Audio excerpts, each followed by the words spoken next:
Mudah-mudahan pertemuan kita menjadi sebab Allah memberikan barokah kepada kita semuanya. Amin ya rabbal alamin. Hadirin para jamaah Allah, Islam itu bukan sekedar masalah akidah, bukan sekedar tentang ibadah, bukan sekedar tentang berbicara tentang akhlak, akan tetapi Islam juga berbicara tentang ekonomi Islam, tentang keadilan sosial, bahkan berbicara tentang peradaban. Islam ini mencita-citakan berdirinya peradaban Islam yang hebat, yang kuat, yang kokoh, yang makmur, yang sentosa, yang toto tekem, toto harjo. Apa itu, Pak? Ketika Rasulullah masih belum banyak pengikut, masih berdakwah di kota Makkah, dan sangat kuat sekali tekanan kepada beliau. Beliau pernah berujar seperti ini. Ini hadis di dalam kitab Sahih Bukhari, Sahih Muslim. Beliau mengatakan, Innallaha zawalil ardh, sesungguhnya Allah telah memperlihatkan kepadaku buminya. Fara'aitu masyariqaha wa magharibaha, maka aku melihat bumi belahan timur dan bumi belahan barat. Wa anna ummati sayablughul qura ma syuyali minha, dan sesungguhnya umatku kekuasaannya akan mencakup bumi belahan yang telah Allah perlihatkan kepadaku, yaitu bumi belahan timur dan bumi belahan barat. Dari ujung timur sampai ujung barat, kekuasaan umat Nabi Muhammad akan membentang begitu luas dan panjang. Dan Allah dan Allah telah memberikan kepadaku al-kanzaini, dua perbendaharaan. Apa itu? Al-ahmar wal-abyad, merah dan putih. Ini hadis oleh ulama-ulama kita dulu yang mendirikan pesantren dan sebagai pejuang kemerdekaan, ya. Ini kemudian menjadikan dasar simbol perjuangan mempertahankan kemerdekaan, mengusir penjajah, ya, membangun kemerdekaan, mempersatukan umat Islam di Indonesia. Ini menggunakan simbol merah dan putih, diambil dari kitab Sahih Muslim ini, Al-Ahmar wal-Abyad. Para ulama menafsiri apa itu Al-Ahmar wal-Abyad. Ada yang mengatakan itu adalah simbol daripada emas dan perak. Apa maksudnya? Maksudnya umat Islam kekuasaannya akan membentang sangat luas dan makmur. Ada yang mengatakan itu adalah simbol daripada warna kulit kemerah-merahan orang barat, warna kulit keputih-putihan orang timur. Artinya kekuasaan Islam akan sangat besar, mencakup bumi belahan timur dan bumi belahan barat. Ini Rasulullah mengatakan demikian, belum banyak pengikutnya, baru berdakwah di kota Makkah, dan sangat kuat tekanan dari orang kafir Quraisy. Rasulullah biasa kalau berdakwah sering, ya, mengatakan kalau mengikuti Rasulullah, mengikuti ajaran Rasulullah, maka akan menjadi penguasa. Sampai-sampai ketika Abu Jahal, nama aslinya adalah Amr bin Hisham, beserta gengnya itu diambil dari setiap suku yang ada dari Bani Quraisy, kecuali satu suku, yaitu Bani Hashim. Itu enggak ikut terlibat. Apa tujuannya? Tujuannya supaya ketika Nabi Muhammad terbunuh, itu Bani Hashim tidak bisa menuntut balas karena semua suku terlibat. Akhirnya dikepung rumah Rasulullah. Ketika Abu Jahal itu mengitari rumah Rasulullah, ini Abu Jahal ngomong, bilangnya begini, dasar, ini ucapan Abu Jahal, dasar Muhammad gila. Masa dia bilang begini, kalau kita mengikuti Muhammad, kita akan menjadi raja-raja, penguasa-penguasa di daratan tanah Arab maupun tanah non-Arab, ajam. Dan kita nanti meninggal dunia, nanti di akhirat masuk ke surga. Tapi kalau kita nggak ngikutin dia, kita akan mati, masuk neraka, Emang siapa dia? Dasar. Di dalam rumah Rasulullah itu dengar ucapan Abu Jahal ini. Rasulullah kemudian mengambil segenggam pasir, debu, kemudian dibacakan surat Yasin. Yasin wal-Qur'an al-Hakim innaka laminal mursalin sampai wa ja'alna min baini aydihim sadda wa min khalfihim sadda fa aghshaynahum wa hum la yubsirun. Disebut. Begitu Rasulullah keluar, buka pintu depan, ternyata Abu Jahal pas di depan pintu itu dan langsung menatap wajah Rasulullah. Rasulullah pun menatap wajahnya dia. Beliau langsung mengatakan, "Naam, qultu, benar, saya telah mengatakan demikian." Akhirnya debunya disebar. Semuanya yang tadinya melek, habis minum kopi, ya, akhirnya pada ngantuk semua dan tidur semuanya, termasuk Abu Jahal. Kemudian Rasulullah hijrah bersama sahabat Abu Bakar Siddiq. Apa maknanya? Maknanya adalah Rasulullah sejak dari awal memiliki cita-cita bahwa Islam akan tumbuh menjadi peradaban besar, peradaban kuat, peradaban yang makmur, peradaban modern, peradaban yang maju. Dan Rasulullah apa yang disampaikan ternyata terbukti, benar nggak? Setelah kemudian berabad-abad lamanya, beberapa ya nggak sampai 100-an tahun kan, kemudian umat Islam mampu menaklukkan dua negara adidaya. Kalau sekarang kan Amerika, dan kalau zaman itu apa namanya perang dingin itu kan ada Uni Soviet, ya. Dulu zaman Nabi itu ada dua negara adidaya besar, namanya Romawi, yang kedua adalah Persia. Itu sama-sama negara yang kuat. Kalau Arab ini Quraisy, ini suku Quraisy, suku yang negara kecil-kecil itu di tengah antara dua persaingan ketat antara dua negara yang begitu besar. Tapi kemudian Allah membuktikan ucapan Rasulullah, akhirnya mereka ditaklukkan semuanya. Pusat Romawi yaitu Konstantinopel bahkan ditaklukkan. Siapa yang menaklukkan? Muhammad al-Fatih. Bahkan sampai ke daratan Spanyol. Subhanallah. Apa yang disampaikan Rasulullah terbukti adanya. Hadirin para jamaah rahimakumullah. Apa sih yang menjadi unsur penting dalam membangun peradaban itu? Tentu diantaranya adalah persaudaraan, persatuan, ya, kekompakan. Makanya ketika Rasulullah hijrah ke Madinah, maka tugas pertama adalah mempersaudarakan antara umat Islam pendatang dengan umat Islam pribumi. Kalau di Indonesia, orang pendatang yaitu ada orang Arab, ada orang Cina, ada orang pribumi, orang Jawa, orang Sumatera dan sebagainya. Dipersaudarakan. Kemudian di sana juga ada komunitas lain yang agamanya bukan Islam, yaitu apa?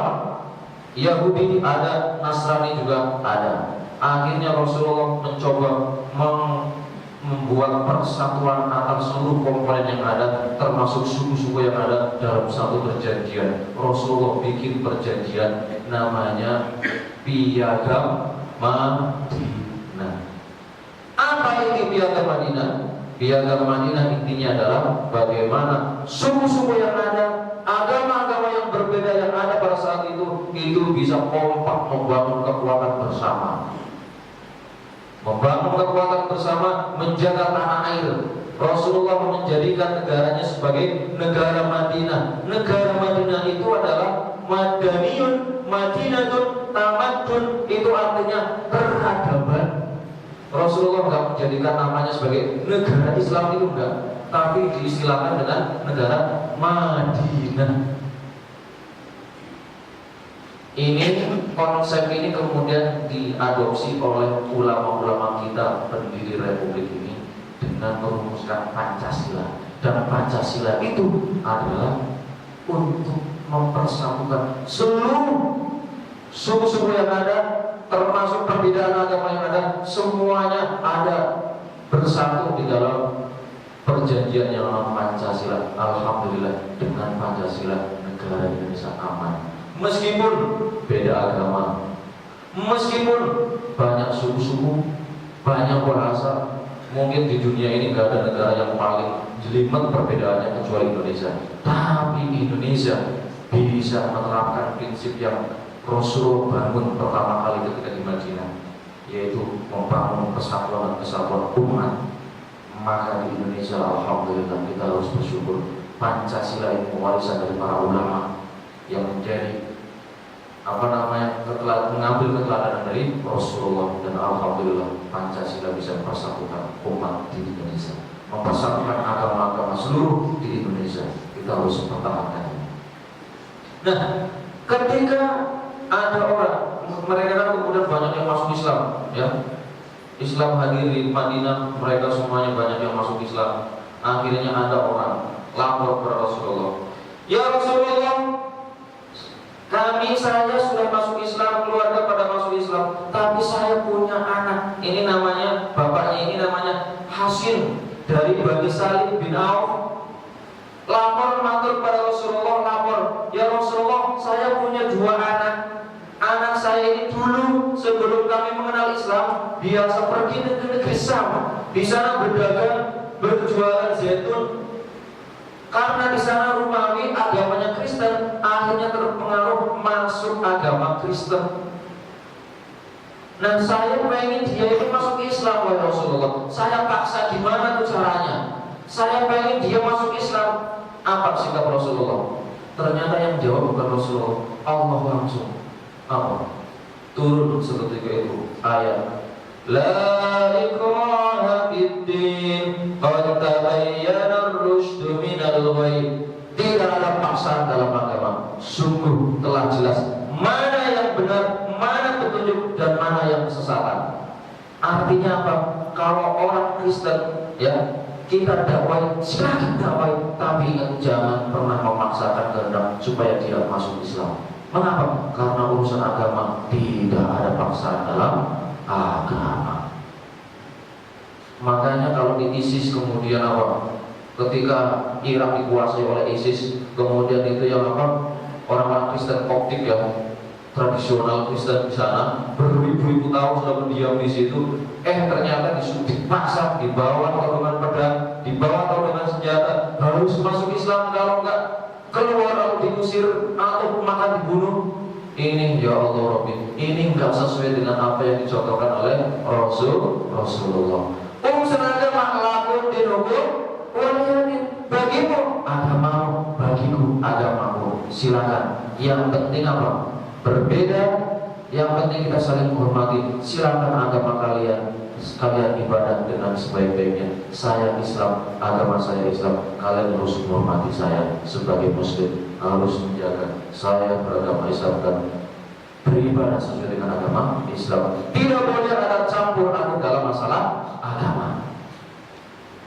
Ternyata ada orang Yahudi nggak salah apa-apa dibunuh oleh orang Islam. Sampai kedengaran oleh Rasulullah. Kemudian Rasulullah menyatakan sabdanya apa? Man qatala rajulan min ahli dhimmah falam yarih raihatal jannah. Barang siapa yang membunuh seseorang dari ahli dhimmah, orang yang mengadakan perjanjian non-muslim yang bisa berdamai, hidup berdampingan dalam satu perjanjian, barang siapa yang membunuhnya, maka dia tidak akan pernah mencium baunya surga. Dan Rasulullah melanjutkan, padahal baunya surga itu bisa tercium dalam jarak 40 tahun lamanya perjalanan. Ya Allah, kalau orang tidak bisa mencium baunya surga, kira-kira bisa masuk surga nggak? Nggak benar. Ada sabda yang lain, man adani yang faqad adani. Barang siapa yang menyakiti hati orang kafir dhimmi, maka dia sungguh telah menyakiti hatiku. Loh, kalau orang mau menyakiti hati Rasulullah, kira-kira Rasulullah akan memberikan syafaat nggak? Nggak bakalan. Ini makanya prinsip peradaban itu maju, diantaranya adalah perbedaan itu harus saling menghormati dan prinsip toleransi harus dijaga. Tidak boleh paksa-memaksakan meskipun dalam masalah agama harus dihormati. Rasulullah. Kemudian pada tahun kedua Hijriah, Allah Subhanahu wa taala menurunkan kewajiban perintah untuk melaksanakan ibadah puasa. Ya ayyuhalladzina amanu kutiba alaikumusiyam kama kutiba alal ladzina min qablikum la'allakum tattaqun. Allah turunkan itu ayat pada tanggal 10 bulannya Sya'ban tahun kedua Hijriah. Satu bulan berikutnya datang bulan Ramadan. Saat itulah kemudian umat Islam punya kewajiban untuk melaksanakan ibadah puasa. Pengalaman pertama umat Islam berpuasa 1 bulan. Ternyata ketika umat Islam lagi berpuasa, terdengar berita Abu Jahal, Abu Lahab, Abu Sufyan dan abu-abu yang lain itu mengumpulkan orang kafir Quraisy yang suka berantem, yang ahli perang, para pemuda, para begal, dikumpulkan, terkumpul 1.000 orang pasukan, kemudian bergerak ke kota Madinah untuk menghancurkan umat Islam dan menghancurkan kota Madinah. Akhirnya berita sampai ke Rasulullah. Akhirnya Rasulullah mengumpulkan sahabat, terkumpul hanya 315-an atau 317. Akhirnya daripada perangnya di kota Madinah bahaya, banyak korban, banyak kerugian, banyak bergerak. Akhirnya ketemu di Medan Badar. Pertemuan itu kemudian menyebabkan terjadi perang Badar, perang besar, perang habis-habisan. Itu terjadi pada hari Jumat tanggalnya 17 bulannya Ramadan tahunnya kedua Hijriah. Perang besar di situ. Alhamdulillah benar apa yang disabdakan Rasulullah bahwa bulan Ramadan adalah bulan rahmat, bulan amran, bulan itqu minan nar, bulan di mana setan terbelenggu semuanya. Allah memberikan pertolongan, bahkan pahala ibadah itu dilipat gandakan. Ternyata yang 315 itu loh oleh Allah dilipat gandakan dengan datangnya pasukan malaikat. Akhirnya Allah memberikan kemenangan. 315 pasukan berhasil mengalahkan 1.000 orang pasukan. Saat itu juga Fir'aunnya umat ini namanya Abu Jahal, nama aslinya adalah Amr bin Hisham, tewas. Saat itu juga Abu Lahab. Abu Lahab itu termasuk sebenarnya kalau dia masuk Islam, ya Allah, bukan main mulianya. Mengapa? Dia itu termasuk paman Nabi, saudara, bahkan desa Nabi, punya anak 3, namanya Utbah, Utaibah dan adiknya Zaluba itu. 2 orang ini menikah dengan 2 orang putri Rasulullah. Coba ya Allah, kalau dia iman masuk Islam, mulianya kenapa? 2 orang putri Rasulullah dijadikan mantu 2 orang putranya. Tapi karena dia bencinya minta kepada Rasulullah, akhirnya turun tuh surat Tabbat Yada Abi Lahab wa Tab. Celakalah Abu Lahab itu. Ternyata ayat itu turun, kemudian para perang Badar terhenti. Abu Lahab terluka parah, kemudian dibawa pulang. Di sana hanya membutuhkan waktu 7 hari. Akhirnya semakin parah, akhirnya mati. Matinya itu mati mengenaskan, mengeluarkan bau yang tidak sedap, mengeluarkan pokoknya nggak enak, seperti bangkai tikus yang sudah lama dibiarkan. Akhirnya apa? Akhirnya teman-temannya, saudaranya, pengikutnya nggak ada yang berani nguburin, megangin kulitnya nggak ada yang berani. Akhirnya ya Allah, cara nguburinya pakai kayu persis seperti bapak ketika ada bangkai tikus mati, tidak berani ngambil pakai tangan, tapi apa? Pakai kayu, diambil kayu, dicutik, dilempar. Nasibnya persis seperti itu. Tabbat yada Abi Lahab wa Tab. Ini di dunia, apalagi di akhirat. Alhamdulillah. Sebagian pada saat itu peristiwa itu ya mati, ada yang kocar kacir lari terbirit-birit, ada yang ditangkap, ditahan. Harta rampasan perang banyak banget. Maka pada saat itulah turun ayat dalam surat Al-Anfal. Karena pada saat itu para sahabat bertanya-tanya, gimana ini caranya pembagian harta rampasan perang? Gimana ya Rasulullah? Akhirnya Allah yang jawab, yas'alunaka 'anil anfal, qulil anfalu lillahi war rasul ila alihi. Mereka bertanya tentang harta rampasan perang. Maka sesungguhnya harta rampasan perang adalah milik Allah dan Rasulnya. Biarin Allah dan Rasulnya yang atur. Ini ayat turun pada tanggal 17 Ramadan. Kalau kita berpikir nuzul Quran tanggal berapa sih Pak? 17. Pertanyaannya, kira-kira cocok gak dengan ayat Inna anzalnahu fi lailatul qadr. Sesungguhnya kami telah menurunkan Al-Quran pada malam Lailatul Qadar. Malam Lailatul Qadar itu kata Nabi tanggal berapa? Tanda-tandanya, kira-kiranya hari ke-10, hari 10 hari yang terakhir ya. Tanggalnya tanggal ganjil. Loh, itu termasuk 17 Ramadan itu 10 hari terakhir bukan? Bukan. Tapi mengapa yang dijadikan peringatan nuzul Quran itu adalah tanggal 17? Itu adalah tidak lain terkait dengan peristiwa tadi. Jadi nuzul Quran bukan sekedar memperingati peristiwa turunnya Al-Quran, akan tetapi juga termasuk membangkitkan semangat jihad, semangat perjuangan, semangat dakwah.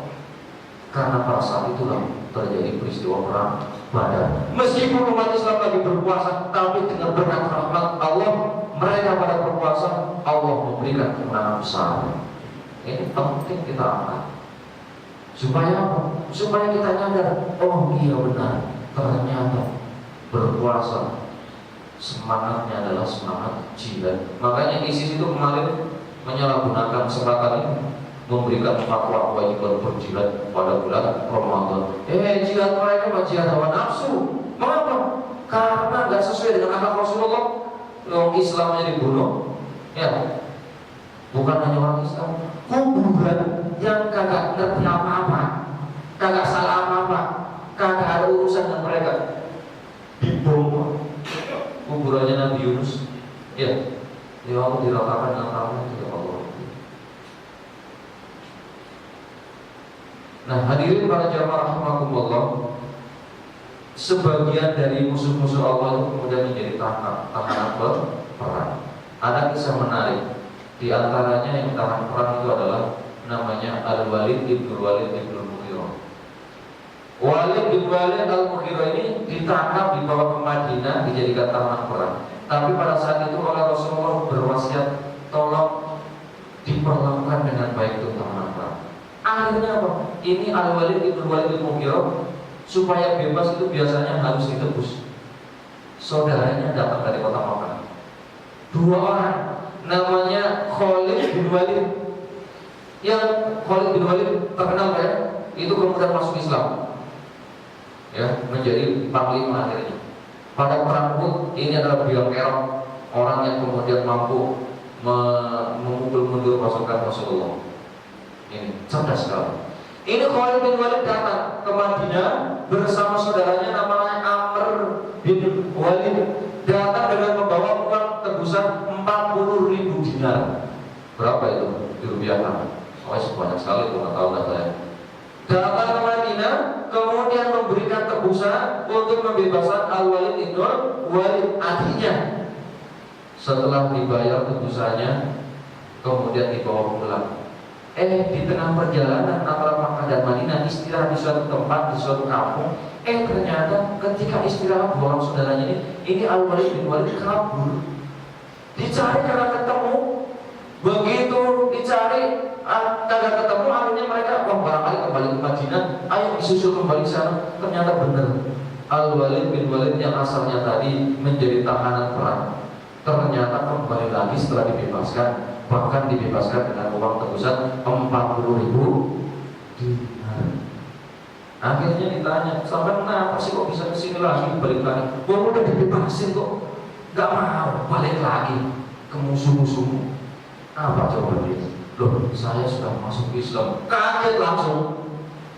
Akhirnya ditanya, loh, sampai masuk Islam kok setelah ditebus? Boleh kalau masuk Islam sebelum ditebus itu loh. Jadi duitnya kan masih utuh, bisa dibawa pulang lagi. Apa jawaban Al-Walid bin Walid? Dia mengatakan, saya masuk Islam setelah engkau menebus saya supaya mereka orang-orang yang di Mekah sana, ya, yang menjadi musuh kami, itu tahu bahwa saya masuk Islam bukan karena menghindari kemusuhan, akan tetapi benar-benar saya masuk Islam atas kesadaran diri dan mendapatkan hidayah bin Subhanallah. Pertanyaannya, orang yang menjadi tahanan perang, ya kan, itu setelah dibebaskan kok balik lagi, ini mesti ada apa-apanya, ya.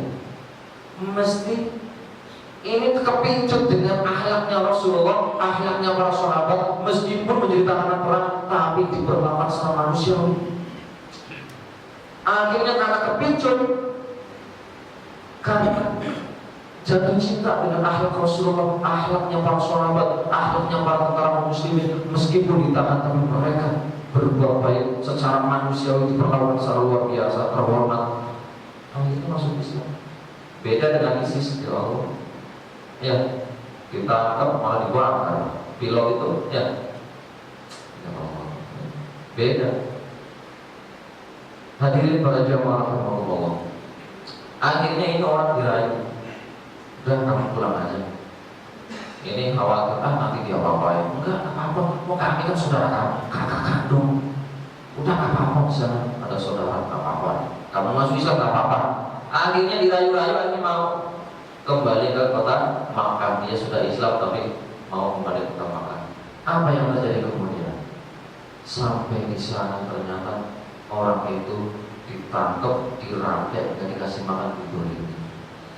Bareng dengan beliau adiknya Abu Jahal yang tadi tewas, namanya Salamah bin Hisham, itu juga ditangkap, digebukin, dibalik. Bareng dengan dia namanya